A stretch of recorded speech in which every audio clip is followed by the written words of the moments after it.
Tsur Sommerville, Tsursommerville, professor of Sauder School of Business at UC.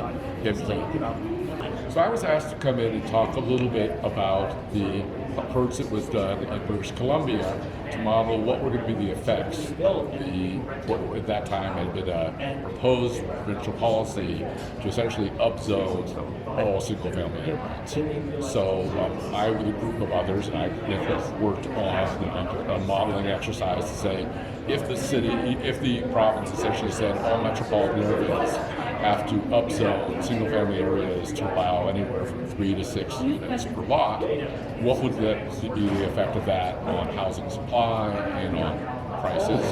And then that was later extended to think about as additional policy that allowed for significantly higher density, up to 20 stories, in the areas right around subway stations and nodes for high-end. So, within the framework of a whole bunch of assumptions, because that's just necessary for these types of modeling exercises, what we found was that you get somewhere 30 to 40% higher housing stock than you would have otherwise, talking about the volume of new development.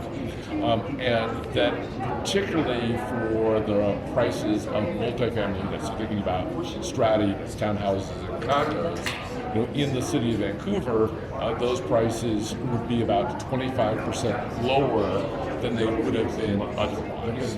So if over that period the background house price appreciation would have been, let's say, 50% increase, then the increase would have only been 25%. So sort of 25% percentage points. So essentially seeing that the policy, as we modeled it, would have positive effects on housing affordability relative to what would have occurred otherwise. Now, this depends on a lot of assumptions about uptake, about the ability of the industry to do this, and we obviously have a lot of concerns about the ability to grow the construction industry at scale. Its volume. Most people don't move to a neighborhood because, wow, this place is going to be great in 25 years when they upzone it, right? They move to a place because they like it, and they're there, and they like it the way it is. And all of these policies imply changes, and I think that's scary, unnerving, and I think people tend to go to the worst place on it. What we saw, or the way we modeled it, and the way we think it'll play out, is that none of these policies are going to be these mass changes in neighborhoods, because really, particularly when you look at the missing middle, sort of the lower density upscaling, which is really what's proposed for single-family neighborhoods, right? Where you can build 3 units on a lot, or 4 units on a lot. We're going to allow 3-story buildings. Those are likely only to occur as units actually turn over, so as people sell units. So, that turnover will be relatively slow, and not every unit's going to get redeveloped. And I think that's particularly true in more expensive neighborhoods.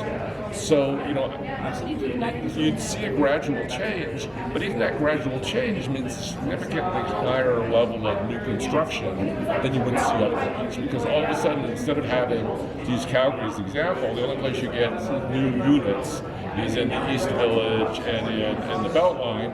Now you get units lots of other places, and scattering of units in their overall large swath of single-family neighborhoods can actually lead to a significant increase in the overall housing supply, but not in a way that these high point towers. And I think there's sort of a fear of looking at the more extreme aspects of what density involves, which is unlikely to play out in what you see naturally in neighborhoods.